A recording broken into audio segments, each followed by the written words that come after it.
हां. सर काय कारवाई आहे सध्या तुम्ही या ठिकाणी आलात अवैध वाळू साठा इथं दिसतोय नेमकं काय आहे सर प्रकरण?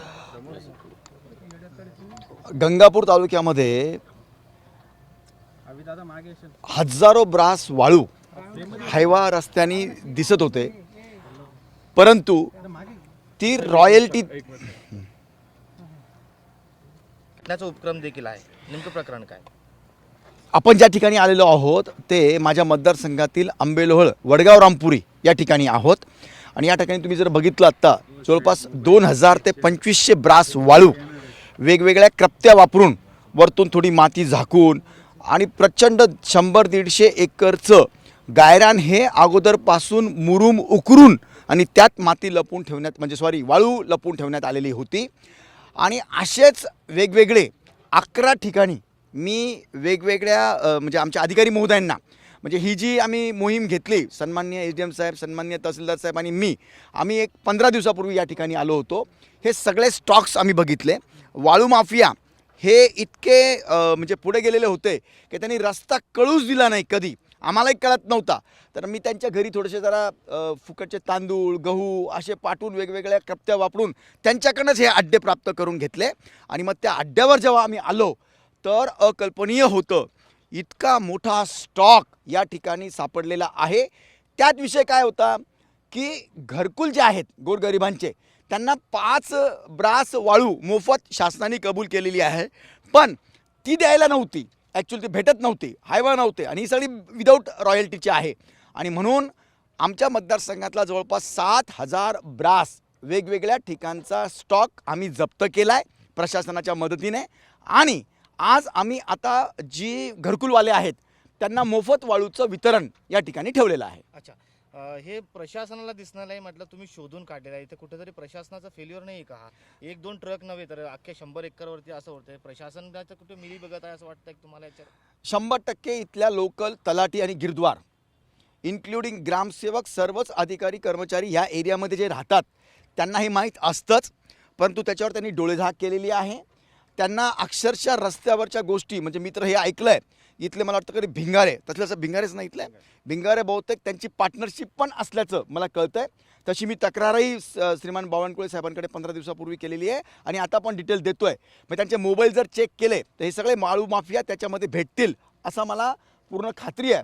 त्यांना विचारल्यावर ते ततफप करत होते, परंतु इतकी मोठा भाग तुम्ही सांगितलं की इथल्या लोकलच्या अधिकारी कर्मचाऱ्यांच्या मर्जीशिवाय होऊच शकत नाही. म्हणूनच मी सांगत असतो की सर्व अधिकारी कर्मचाऱ्यांनी मुख्यालय राहिलं तर असे प्रकार कमी घडतात. पण या ठिकाणी हे सामीलच आहे. तुम्ही बघितलं असाल इतकं अवाढव्य कुठे तुम्ही तुमच्या लाईफमध्ये पण बघितलं नसेल. कारण आपण इथं उभे आहोत, किती प्रचंड स्टॉक आणि आयडिया करून डोंगर तयार करून त्याच्या आत लपवून अशा स्ट्रेचेस तयार करून त्यात वाळू लपवून आणि असल्या प्रकारचं हे अवैध वाळू माफियांनी केलेलं आहे. किती एकर असेल, किती ब्रास असेल? या ठिकाणी आपण जे उभे आहोत ती जवळपास 2500 ब्रास वाळू असेल वेगवेगळ्या ठिकाणाची. आणि हे जे आहे किमान 150 एकराचं 100 एकरच्या वरतीचंच हे गायरान नक्की आहे. यात थोडासा हॅमचा जो रस्ता आता चालू आहे त्या ठिकाणचा पण मुरूम गेलेला आहे, पण हे आजचं उपकरण नाही. गेल्या 7-8 वर्षापासून हे सगळं डिगिंग होत असावं हा सगळा अंदाज आहे. बाजारात किती किंमत असेल ह्याची किंमत मला वाटतं जवळपास 6 ते 7 हजार रुपये खेड्यापाड्यामध्ये आणि 8-9 हजार रुपये शहरामध्ये चालते. तर सर्व वाळूची जर तुम्ही किंमत लावली तर ती जवळपास 10-1 कोटीच्या घरात जाईल सगळ्या ठिकाणची. म्हणून किती आता तालुक्यामध्ये पूर्ण तालुक्यामध्ये तुम्ही किती ब्रास जवळपास? मी सांगितलं जवळपास ती 10 ते 12 हजार ब्रास आहे. बघा आम्ही जी धरल्या गेली ती जवळपास 6.5-7 हजार आहे. आणि अजून जे नवीन ठिकाण आम्हाला भेटले लोकेशनसह ती सगळी मिळून 10 ते 12 हजार ब्रास नक्कीच असावी. आणि सगळी वाळू आम्ही प्रशासनाच्या मदतीने सगळ्या घरकुलवाल्यांना मोफत देणार आहोत. त्यांना फक्त गाडीचं भाडं द्यायचं आहे. हां, सगळ्यांना ज्ञात आहे की लोकांना ज्ञात आहे की तहसीलदार एसडीएम या सगळ्या अवैध वाळू धंद्यामध्ये सहभागी असतात. ते काही झापलेलं नाहीये. आता तुमच्यासोबत येऊन ते स्वतःची पाठ थापटून घेत आहे. एवढे वर्ष इथं अवैधरित्या चालू होतं, त्यांना तुम्ही जबाबदार धरत नाही? तुम्ही मंडळ अधिकारी किंवा इतर तसे तलाठी वगैरे बनताय. मी अगोदरच सांगितलं की 15 दिवसापूर्वी आम्ही या ठिकाणी जेव्हा आलो, कारण की मी सन्मान्य तहसीलदार साहेबांना पण गेल्या वर्षभरापासून मागच्याच वेळेला आपण त्यांना सांगितलेलं होतं की वाळू आपल्याला मोफत द्यावी लागेल, त्यावेळेला पावसाळा लागला होता नेमका. तर पुढच्या 8 महिन्यामध्ये त्यांनीसुद्धा प्रत्येक घरकुलवाल्याला 5-5 ब्रास ही वाळू ठिकाण देऊन दिला गेली पाहिजे होती, परंतु त्यांची कारणं त्यांना माहिती. आणि मी ह्या आविर्भावात होतो की वाळू नक्कीच जितक्या जणांना शक्य आहे तितक्या जणांना दिल्या गेली असेल, कारण की 15,000 घरकुल माझ्या मतदारसंघामध्ये मंजूर झालेले आहेत. परंतु जेव्हा मला कळलं की पावसाळा पुन्हा लागला आणि ही वाळू दिल्या गेलेली नाही, मग मी चिडून सगळा शोधाशोध घेतली आणि त्यामध्ये हे गांभीर्य आढळलेलं आहे की हजारो ब्रास वाळू अवैधरित्या साठवणूक करून भेटलेली आहे. प्रश्न असा होता, आता हे तुम्ही सुरू केलं, आता तरी तुमच्या बाजूला असले तहसीलदार मंडळ अधिकारी पुढच्या काळात हे सातत्यपूर्ण ठेवतील का, या अवैधरित्यावर कारवाई करतील का, आणि अवैधरित्या असे जप्त केल्यानंतर ते गरिबाला पोहोचू करतील का, का तुम्हाला पुन्हा इनिशिएटिव्ह घ्यावं लागेल, काही सूचना केल्यात का त्यांना? नाही नाही, हे काम तर प्रशासनाचं आहेच आहे, परंतु आता मी जो पायंडा उचलला आहे, सगळ्यात पहिले तर ह्याची 100% इन्क्वायरी होणार. सगळ्यांच्या फोनच्या तपासण्या होऊन इन्क्वायरी करावी अशीच मदत मी श्रीमान बावनकुळे साहेबांकडे, महसूल मंत्री महोदयांकडे करणार आहे. आणि मला नाही वाटत की मंडळ अधिकारी आणि तलाठ्यांचं काही वाचायचा संबंध येतो. मला वाटतं ते एक बागुल मॅडम पण बहुतेक अगोदरच्या तलाठी मॅडम होत्या, त्या तर त्या दिवशी बनसोड ना, काय ना, बनसोड मॅडम, त्या पण अगोदर होत्या इथं. त्यांना त्या दिवशी बोलावल्या, तहसीलदार साहेबांनी बोलावल्यावर पण त्या आलेल्या नव्हत्या. म्हणजे इन्व्हॉल्वमेंट ही ताबडतोब लक्षात येते. आणि ही जेव्हा चौकशी होईल, मला माहिती आहे मोठ्या गोष्टी ह्याच्यातनं बाहेर निघणार आहे. मी ह्याचा पाठपुरावा सोडणार नाही आणि इथून पुढे मी काही आमचे मित्र या सगळ्या अड्ड्यांवर देखरेखीकरता ठेवणार आहोत. मला अपेक्षा आहे की प्रशासनाने मला पुन्हा अशा गोष्टी करायला लावू नये. करायला लावल्या तर त्यांची प्रशासकीय जी काही लाईफ आहे अधिकारी महोदय म्हणून ती राहणार नाही. पण या प्रकरणी आता काही गुन्हा दाखल झाला आहे का, किंवा काही प्रशासकीय कारवाई झालीत का? फक्त तुम्ही इथं हे केलंय वाळू उपसा, तर याच्यावरती गुन्हा दाखल होणं गरजेचं आहे ना. जस्ट आता आपण आलेलो आहोत, याच्यानंतर ज्या काही प्रक्रिया होतील त्या होणार आहेत. आणि माझा असा रोल असतो कधी कुणालाही संधी देऊ नये कोर्टात जाऊन काही स्टे भेटण्याची, म्हणून व्यवस्थितरित्या सगळ्यांना शो कॉजेस देऊ, त्यांना कारणं विचारू, त्यांचं म्हणणं ऐकून घेऊ. आणि ते म्हणजे काय म्हणतात त्याला, कार्यवाहीपासून तर वाचूच शकणार नाही, पण स्टेप बाय स्टेप घेऊ. आज पहिला दिवस आहे, अगोदर आम्ही हे स्टॉक हुडकून काढले आणि आज प्रत्यक्ष सगळे हायवाज आम्ही सरकारी कामाकरता म्हणून सगळं नियोजन आम्ही केलं.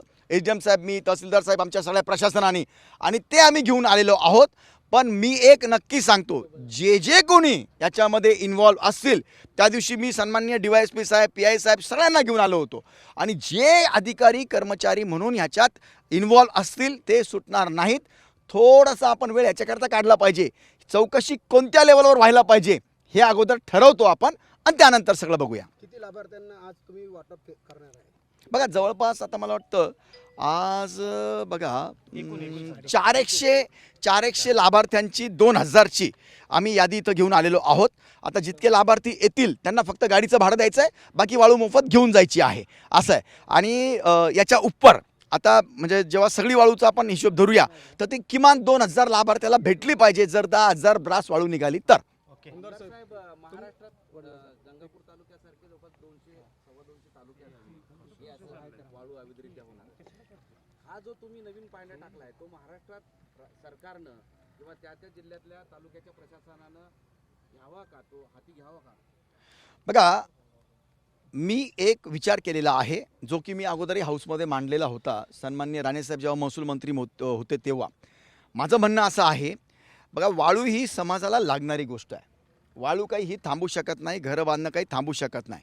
विषय काय चालू आहे की सरकारची रॉयल्टी, सरकारच्या तिजोरीमध्ये हे स्वामित्व धनाचे पैसे येत नाही. त्याकरता वाळू भलेही हजारो ठिकाणी जात असेल, पण वाळू निघण्याचे ठिकाण फार लिमिटेड आहे. जसं माझ्या मतदारसंघामध्ये जवळपास 80 ठिकाणं अशी आहेत.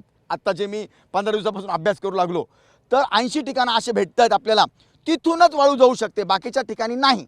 तर माझा असा मानस आहे की सन्माननीय मंत्री महोदयांना मी विनंती करणार आहे की त्या 80 ठिकाणी 80 गव्हर्नमेंटचे आपण लोक बसूया, डायरेक्ट तिथे आपण एक म्हणजे काय त्याला ऑनलाईन हे घेऊन बसूया, कुणीही यावं, हायवा घेऊन यावं, तिथे त्यांनी पावती फाडावी 4-5 हजार रुपये ब्रासप्रमाणे, जे काही रेट आपण ठरवू, सरकार ठरवेल त्याप्रमाणे, आणि ते स्वामित्व धनाचे त्यांनी पैसे दिले की त्यांनी तो माल घेऊन जावा. असं जर केलं तर मला वाटतं माझ्या मतदारसंघामध्ये किमान 200 कोटी रुपये वर्षाचा हा इन्कम सरकारच्या शासन दरबारी जाऊ शकतो असा माझा मानस आहे. बाकीच्या तालुक्याचा अभ्यास मी अजून केलेला नाही. आमदार साहेब, तुम्ही महसूल प्रशासनाला अनेक वेळा सूचना केल्या, आदेश दिले तर कारवाई करण्यात अवैध वाळू वाहतुकी विरोधात, परंतु कारवाई झाली नाही आणि तुम्हाला रस्त्यावर उतरून ज्या ठिकाणी साठा आहे त्या ठिकाणी साठ्यावर धाड टाकून आणि तुम्ही घरकुल लाभार्थ्यांना वाळू वितरण करत आहे आणि लाभार्थी समाधान व्यक्त केलंय, लाभार्थ्यामधून समाधान व्यक्त होत आहे, काय म्हणता? बघा, ही गोष्ट अगदी खरी आहे की मी प्रशासनाला वारंवार सांगितलेलं आहे, आमसभेतही सांगितलेलं आहे, पण आज हे मान्य करावं लागेल, प्रशासनाने त्या गोष्टी गांभीर्याने घेतलेल्या नाहीत. आणि म्हणून बघा, मी हे समजू शकतो की प्रत्येक माणसाच्या मागे माणूस नाही राहू शकत, पण इतके मोठे स्टॉक हे काही आपल्या माहितीच्या शिवाय होऊ शकत नाही. आणि प्रशासनाचा हलगर्जीपणा हा तर नक्कीच होता आणि मला म्हणून स्वतःच रस्त्यावर उतरावं लागलेलं आहे आणि हा स्टॉक धरून. आणि माझा मूळ मुद्दा मी पुन्हा पुन्हा सांगतो, जे गरिबांचे घरकुल आहेत, शासन त्यांना पैसे देऊ लागलं 2-2 लाख रुपये आणि फक्त वाळू नाही आहे म्हणून कामं होत नाही, हे अगदी दुर्दैवी आहे. आणि म्हणून मला यात आनंद आहे की वाळूचे साठे जे धरण्यात आले, पुन्हा त्या चोट्ट्यांनी धरून पुन्हा घेऊन जावं, त्यांनी सुरू पण केलं होतं. तुम्ही हे जे बघताय ना, हा मोठा खड्डा, आम्ही जेव्हा 15 दिवसापूर्वी आलो हे पूर्ण भरलेलं होतं, तरी त्यानंतर गेलेला हा खड्डा आहे. तर असं चालत राहणार आहे. म्हणून आज त्या घरकुलवाल्यांना भेटेल वाळू गरिबांना मोफत, याच्यात मला आनंद आहे. थँक्यू.